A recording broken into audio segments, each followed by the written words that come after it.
ನನ್ನೆಲ್ಲ ಪ್ರೀತಿಯ ಕಲಿಕಾರ್ಥಿಗಳೇ, ಜ್ಞಾನಾಕಾಂಕ್ಷಿಗಳೇ, ಸ್ಪರ್ಧಾಕಾಂಕ್ಷಿಗಳೇ, ನಿಮ್ಮೊಂದಿಗೆ ನಾನೆಂದು ಹಂಚಿಕೊಳ್ಳಲಿರುವ ವಿಷಯ ವಸ್ತು ಏನು ಅಂತ ಹೇಳಿದರೆ, ಗುಪ್ತರ ಕಾಲದ ಪ್ರಮುಖ ಕವಿಗಳು. ಮೊದಲಿಗೆ ಕಾಳಿದಾಸ, ಭಾರತ ಶೇಕ್ಸ್ಪಿಯರ್ ಎಂದೇ ಖ್ಯಾತಿ, ಸಂಸ್ಕೃತ ಸಾಹಿತ್ಯದ ಅನರ್ಘ್ಯ ರತ್ನ. ಈತ ಉಜ್ಜಯಿನಿಯನ್ನು ಆಳಿದ ದಂತಕಥೆಯ ನಾಯಕ, ವಿಕ್ರಮಾದಿತ್ಯನ ಕಾಲದವನೆಂದು ನಂಬಲಾಗಿದೆ.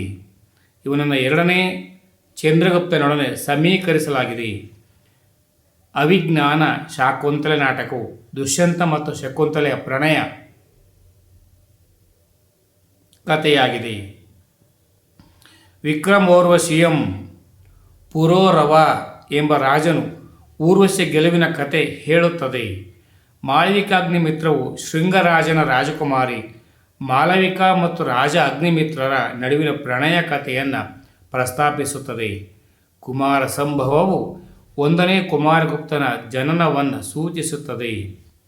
ವಿಶಾಖದತ್ತ ಮುದ್ರ ರಾಕ್ಷಸವು ಚಂದ್ರಗುಪ್ತರ ಮೌರ್ಯನು ನಂದರನ್ನು ನಿರ್ಮೂಲನೆ ಮಾಡಿ ಮೌರ್ಯ ಸಾಮ್ರಾಜ್ಯದ ಸ್ಥಾಪನೆಯ ಬಗ್ಗೆ ಹೇಳುತ್ತದೆ. ಇದರಲ್ಲಿ ಕೌಟಿಲ್ಯನನ್ನು ನಾಯಕರನ್ನಾಗಿ ಚಿತ್ರಿಸಲಾಗಿದೆ. ದೇವಿ ಚಂದ್ರಗುಪ್ತ ಎರಡನೇ ಚಂದ್ರಗುಪ್ತನು ಶಕರನ್ನು ನಿರ್ಮೂಲನೆ ಮಾಡಿದ ಸಾರವಾಗಿದೆ.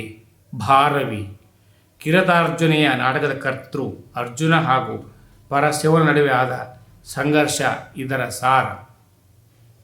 ವಿಷ್ಣು ಶರ್ಮ ಪಂಚತಂತ್ರ ನೀತಿ ಕಥೆಗಳನ್ನು ಒಳಗೊಂಡಿದೆ. ರಾಜಕುಮಾರರಿಗೆ ರಾಜನೀತಿ ಹೇಳುವ ಅನೇಕ ಕಥೆಗಳನ್ನು ಒಳಗೊಂಡಿದೆ. ಇದು ಪ್ರಪಂಚದ 150 ಭಾಷೆಗಳಿಗೆ ಅನುವಾದಗೊಂಡಿದೆ.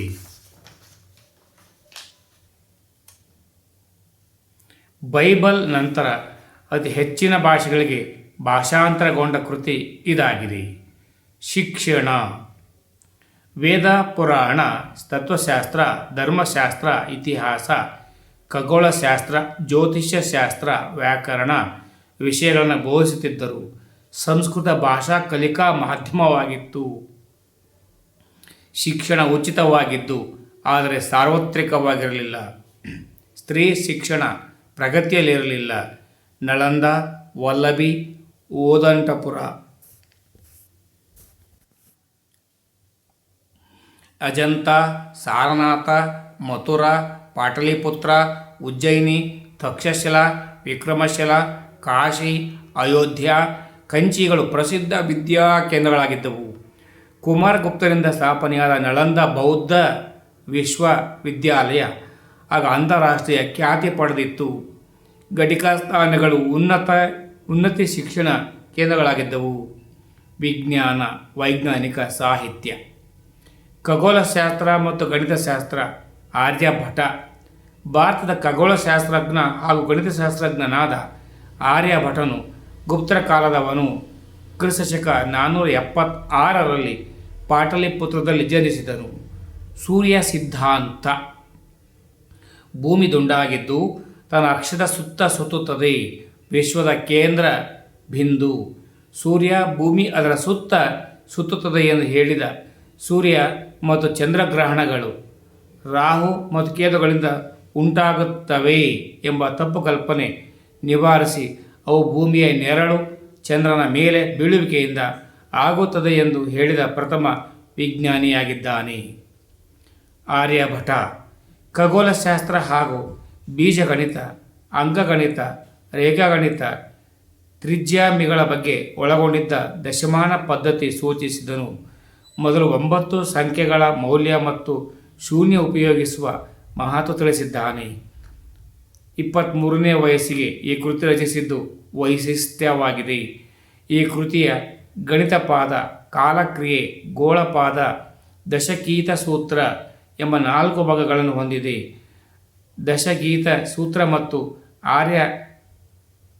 ಆರ್ಯಸ್ಪತಿಗಳು ಕೂಡ ಪ್ರಮುಖ ಗ್ರಂಥಗಳಾಗಿವೆ. ಈತನು ಶಿಷ್ಯ ಲತಾದೇವನು ಸರ್ವಸಿದ್ಧಾಂತ ಗುರು ಎನಿಸಿಕೊಂಡಿದ್ದಾನೆ. ವರಹ ಮಿಹಿರ ಬೃಹತ್ ಸಂಹಿತ, ಪಂಚಸಿದ್ಧಾಂತಿಕ, ಲಘುಜಾತಕ, ಬೃಹಜ್ಜಾತಕ, ಬೃಹತ್ ವಿವಾಹ ಪಟಲ, ಸ್ವಲ್ಪ ವಿವಾಹ ಪಟಲ ಎಂಬ ಕೃತಿಗಳನ್ನು ರಚಿಸಿದನು. ಈತ ಚಂದ್ರ ಭೂಮಿಯ ಸುತ್ತ ತಿರುಗುವನೆಂದು ಪ್ರತಿಪಾದಿಸಿದನು. ಬೃಹತ್ ಸಂಹಿತೆ ಭೂಗೋಳಶಾಸ್ತ್ರ, ಜ್ಯೋತಿಷ್ಯಶಾಸ್ತ್ರ, ಭೂಗೋಳಶಾಸ್ತ್ರ, ಪ್ರಾಣಿಶಾಸ್ತ್ರ, ಸಸ್ಯಶಾಸ್ತ್ರಗಳನ್ನೊಳಗೊಂಡ ವಿಶ್ವಕೋಶದಂತಿದೆ. ಪಂಚಸಿದ್ಧಾಂತಿಕ ಖಗೋಳಶಾಸ್ತ್ರದ ಬೈಬಲ್ ಎಂದೇ ಹೆಸರಾಗಿದ್ದು, ಖಗೋಳ ವಿಜ್ಞಾನದ 5ನೇ ಶಾಖೆಗಳಾದ ಪೈಥಾಮಹ ಸಿದ್ಧಾಂತ, ರೋಮನ್ ಸಿದ್ಧಾಂತ, ಪೌಲಿಸ್ ಸಿದ್ಧಾಂತ, ವಿಶಿಷ್ಟ ಸಿದ್ಧಾಂತ ಮತ್ತು ಸೂರ್ಯ ಸಿದ್ಧಾಂತಗಳನ್ನಿದು ಒಳಗೊಂಡಿದೆ. ಈತನ ಮಗ ಪೃಥ್ಯೂಸನು ಹೋರಾ ಶತಪಂಚಶರ ಎಂಬ ಕೃತಿ ರಚಿಸಿದ್ದಾನೆ. ಬ್ರಹ್ಮಗುಪ್ತ ಬ್ರಹ್ಮ ಸಿದ್ಧಾಂತ ಖಂಡ ಅಧ್ಯಾಯಿಕೆಗಳು ಇವನ ಕೃತಿಗಳು. ಈತ ಭೂಮಿಯ ಗುರುತ್ವಾಕರ್ಷಣ ನಿಯಮವನ್ನು ಸಿದ್ಧಾಂತ ರೂಪದಲ್ಲಿ ಹೊರಹಾಕಿ ನ್ಯೂಟನ್ಗೆ ಋಣಿಯಾದನು. ಹೀಗಾಗಿ ಭಾರತದ ನ್ಯೂಟನ್ ಎನ್ನುವರು. ಜೊತೆಗೆ ಶೂನ್ಯ ಸಿದ್ಧಾಂತ ಮತ್ತು ಬಿಂದುವಿನ ಉಪಯೋಗ ಬಳಕೆಗೆ ತಂದನು.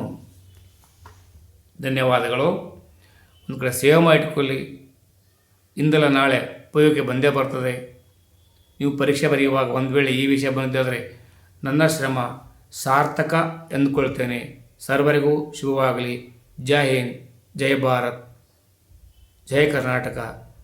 ಇದುವರೆಗೆ ಯಾರೆಲ್ಲ ಸಬ್ಸ್ಕ್ರೈಬ್ ಮಾಡಿಕೊಂಡಿಲ್ವೋ ಅವ್ರು ದಯಮಾಡಿ ಸಬ್ಸ್ಕ್ರೈಬ್ ಮಾಡ್ಕೊಳ್ಳಿ. ನನ್ನ ಧ್ವನಿಗೆ ತುಂಬ ಬೆಂಬಲ ಇರುತ್ತೆ ಎಂದು ನಾನು ಹೃದಯಪೂರ್ವಕವಾಗಿ ಹೇಳ್ತೇನೆ. ಸರ್ವರಿಗೂ ಶುಭವಾಗಲಿ. ಸರ್ವೇ ಜನೋ ಸುಖಿನೋ ಭವಂತು.